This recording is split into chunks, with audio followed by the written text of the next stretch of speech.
Early October 1982, Logan, the typically quiet county seat of Ohio's Hocking Hills, is shocked by a pair of frightful murders and dismemberments. What follows is a twisting story involving lovers, villains, botched investigations, witchcraft, drugs, a wrongful conviction, and the community's loss of life and innocence. This is Township Falls.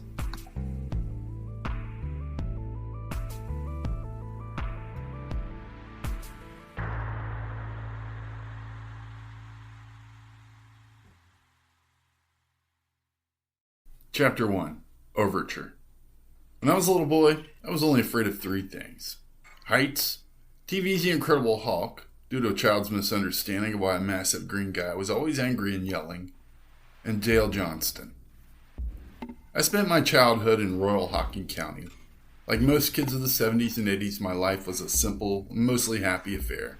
Living on the outskirts of Logan, I didn't have too many friends to play with. So when not at school, I was outside pretending I was Bo Duke or Clint Eastwood. If the weather was inclement, I would stay out until my parents told me to come in. If stuck inside, I turned to books as my refuge. Pretty typical. That is until October of 1982. On October 3rd of that year, my 7th birthday, I received as a minor present from my folks a Pac-Man Halloween costume. We're talking about the plastic elastic band and Staples-held mask. It came with a bib depicting the Pac map, complete with power pellets, which is Pac-Man's food of choice, within the maze. I couldn't wait for the trick-or-treating on Halloween night, for what ghost could stand a chance against my Pac-Man? Unfortunately, that never happened.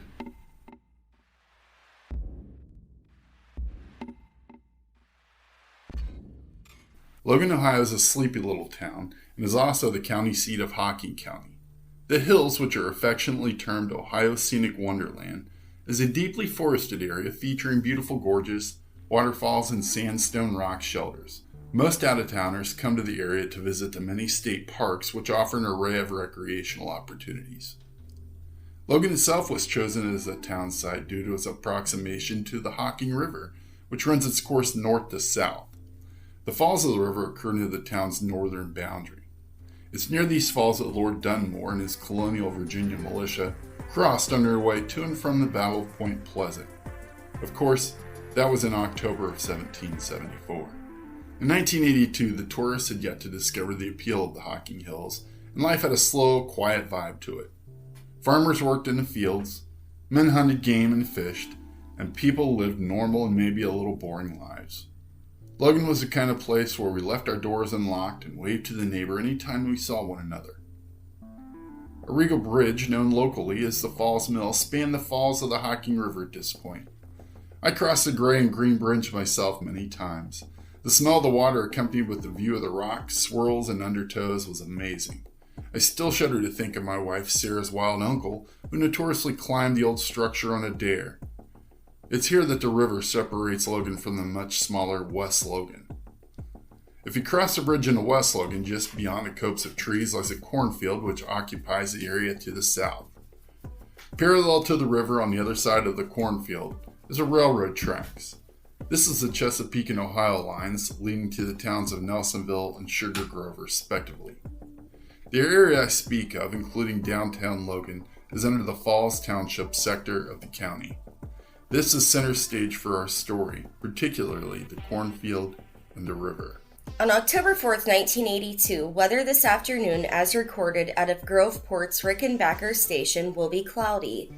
A mild wind blows from the northeast as 18-year-old Annette went to her college classes, where she scored an A on a computer class assignment at nearby Hocking Technical College. Annette is a whiz with computers and is planning to move to a university in Lancaster soon, where she will enter as a junior after only 1 year of college thanks to her good grades and natural abilities. She's understandably excited on this day, as she should have been. Despite every obstacle in her life that she had faced, she has excelled at school. She has a serious relationship, which had turned to talks of marriage. She's pretty and young. Her whole life lay before her. But it isn't all hearts and flowers in her world. Annette's great mood won't last as she arrives at the home she shares with her fiancé, Todd Schultz, and his family. To be unmarried and living together was not the norm in Logan in 1982, but this arrangement had been arrived at due to some conflict at Annette's house. In the Schultz home, she was faced with a life she wasn't ready to embrace as her own, with little kids underfoot and no privacy. Annette knows her education is the key to creating her own kingdom.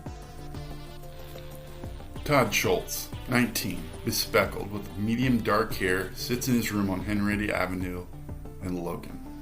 A volunteer firefighter for the LFD, Todd has a meeting at the firehouse later this evening. Todd's father, Don, is a full-time firefighter for the town. A no-nonsense former Navy diver, Don's ethics will someday position him as Logan's fire chief. Missing the meeting isn't really an option for the boy. His family claims he enjoyed drawing. Interestingly, one of his remaining sketches eerily depicts a faceless young man without arms.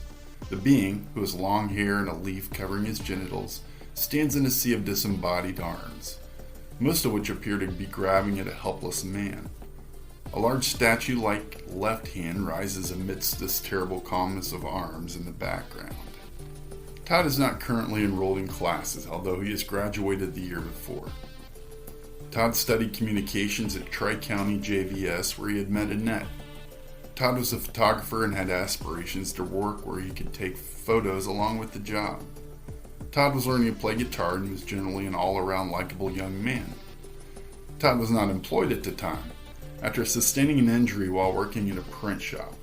Despite his lack of financial stability, he was determined to secure an apartment for the young couple to live in.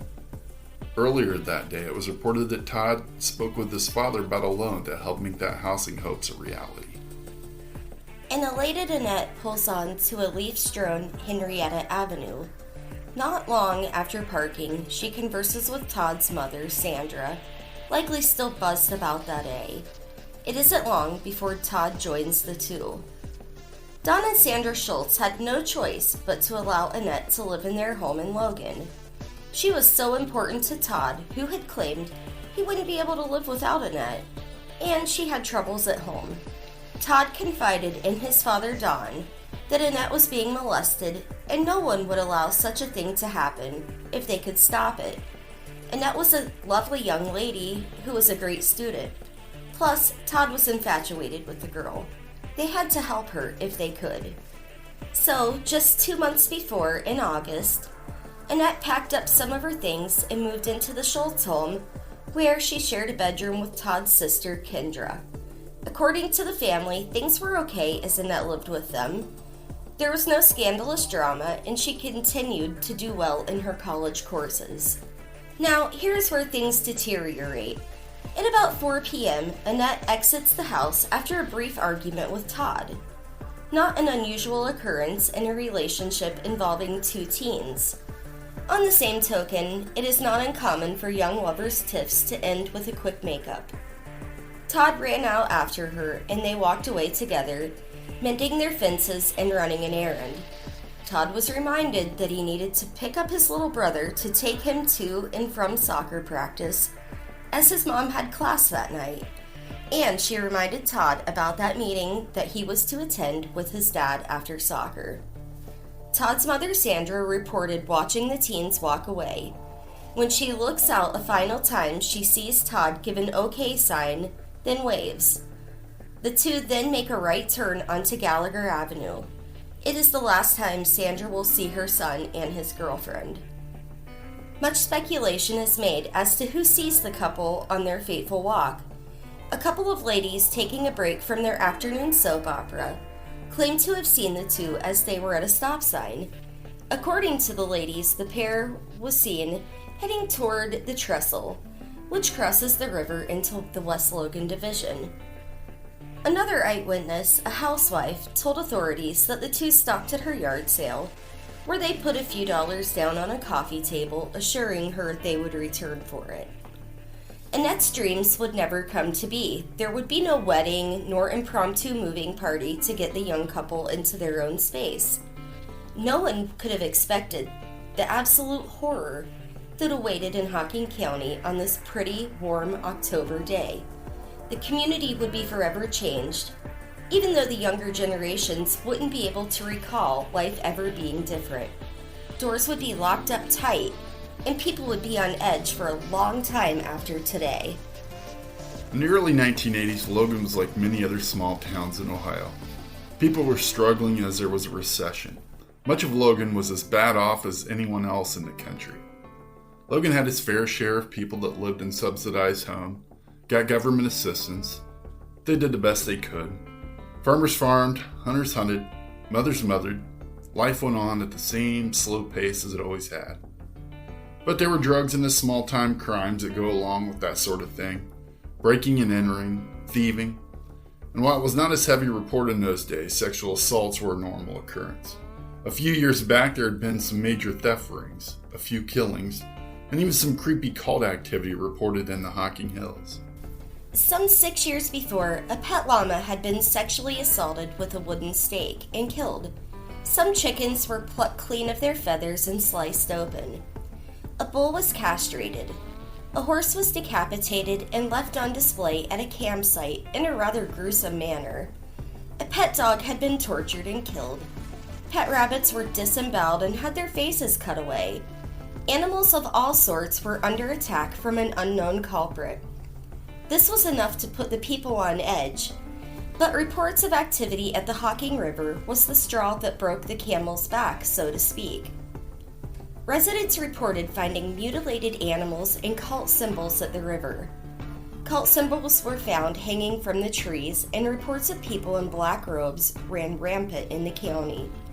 It is worth noting that in the 1980s, the Hocking Hills area was overrun with the Moonies, who were often seen around town in robes, passing out paper poppy flowers to anyone who would take one. I can recall being hollered at by my mama when I took one from a Moonie. She said, "Oh, don't take that shit off of them. They will put a curse on you." With the Moonies and the animal mutilation, and the reports of cult activity around, and the recent Tylenol tampering, Logan had a collective creep crawling up their spines for a while. But no one could have prepared the people in this small town for what was happening in the cornfield by the river on October 4th, 1982. It would be many years before anyone could forget the events that unfolded. Sarah Johnson, Annette's mother, is an accomplished equestrian. Hailing from Xenia, Ohio, horses and family are her life. It is this lifelong passion that led to her second husband, Dale, a tall, order cowboy type. It was only a matter of time before they would leave their failing marriages in Xenia behind them. Dale accepts Sarah and her two daughters as his new blended family, and the three moved to the Hocking Hills with Dale and his son, Dale Ray, to start a new life.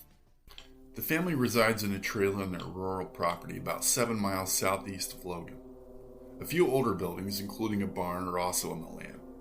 The plan is to live in the mobile home while they build a house on the premises. This arrangement suits the Johnstons just fine, for they will have the freedom to pursue their love of horses. To make ends meet, Sarah takes a day job as a receptionist for a downtown Logan optometrist. Dale works as a handyman, taking on odd jobs. On that warm October day, Annette's stepfather, Dale Johnston, was loading bales of hay into his truck to take back to his own farm. He had purchased 100 bales and set out to get them home, despite his lingering back problems and middle-aged status. Dale alone loaded, rubbed at his back, and repeated until he had his hay ready for home. Dale's son, Dale Ray Johnston, was away with the Marines. Sarah Johnston arrives at her mobile home on Trowbridge Road. She's working a bit of a swing shift this day. The plan is to make supper for her daughter Michelle and Dale, then go back in to cover her employer Dr. Mason's evening appointments. By all accounts, it was an average evening at the Johnston home. The night of October 4th, Todd didn't make it to pick up his little brother from soccer. His mother, Sandra, suspected she might find Todd and Annette having some private time in Don's newly rented apartment, as he had been known to allow them to use his place.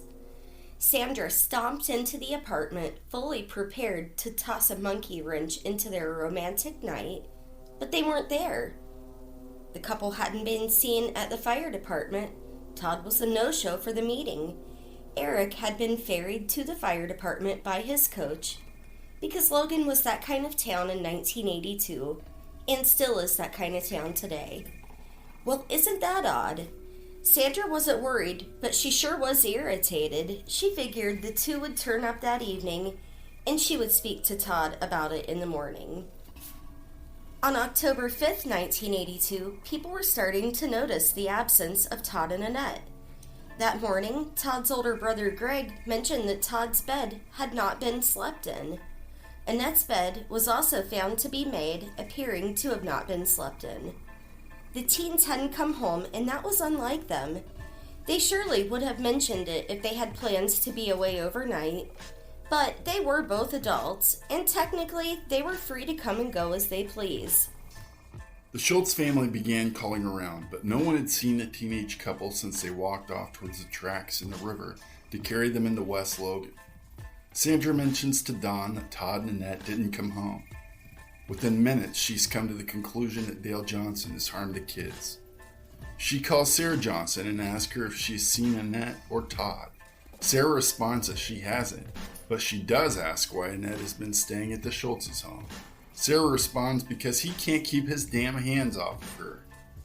Sarah Johnston is baffled by this short call. It is said to have lasted no more than 15 seconds, and then she isn't quite sure what to make of all this. Don Schultz called Jimmy Jones, the sheriff of Hocking County, but Jones advised him that this matter should be taken to the police department, as it was not the sheriff's jurisdiction. I've always wondered, why would Don Schultz, a firefighter in Logan, where the police and fire departments were side by side, call the sheriff first instead of going to his associates and friends, the police? I believe that he called the sheriff first because he wanted to make everyone aware of his suspicions about Dale Johnston from the beginning, including the folks from the county. Dale Johnston was a strange man in Logan. He was not a native, so there was that small town mentality of, if you didn't grow up here, you don't fit in. Plus, Dale did not go to church to worship with the community. And a town the size of Logan not belonging to a church in the 1980s automatically set one to stand out.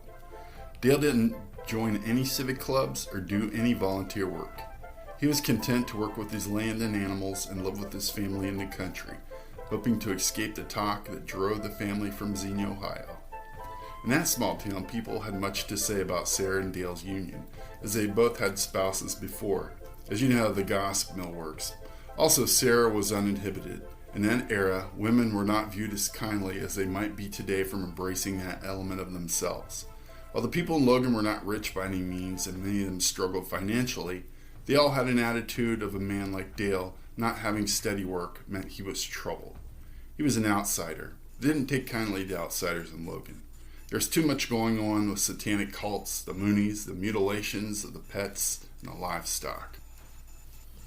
Aside from the family status of not going to worship or play with everybody else, they had a few other things working against them. It is safe to say that Dale lacked a tribe in Logan. In fact, most men seemed to not like him.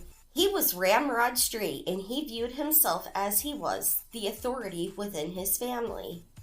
He tried to keep some rules amongst his family members, although I'm not sure how well that worked out for Dale. Sarah and her girls were accustomed to a wild and free lifestyle. It has been described in painful detail that the Johnstons lived a clothing-optional lifestyle within the confines of their remote mobile home. You can view that however you like. Really, the rest of the story probably wouldn't exist if it weren't for a car sale gone sour and one overnight event some years before. The Johnston family had moved to Hocking County about 5 or 6 years prior. They brought their blended family to the hills to a property about 7 miles outside of the city limits. The land was far too rocky to be a real farm, but it had everything the family needed: ample land for their horses, which were a true passion for the whole family. They had a creek to water their livestock, and it was even deep enough to use as a private swimming hole, clothing optional and often discarded. The family lived in tents at the beginning of their time in the hills as they awaited the delivery of their house trailer. The Johnsons were eventually able to rent out some of their land to be mined. There were buildings on their property, and in the early days, as the family was sleeping in tents, they woke up to a commotion. Some local boys were trying to break in. In the moonlight, a young 12-year-old Annette stood naked holding Dale's gun.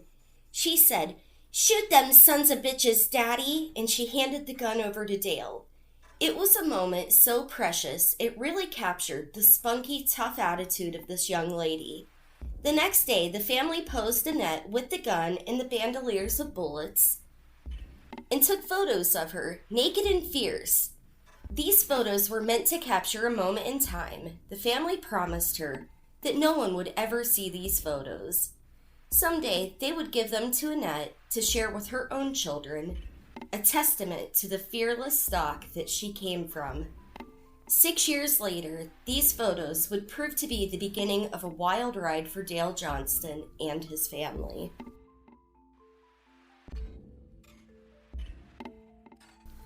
As Todd and Annette are reported missing to both the Sheriff's Department and the Logan Police, a missing notice is placed in the town's newspaper, the Logan Daily News.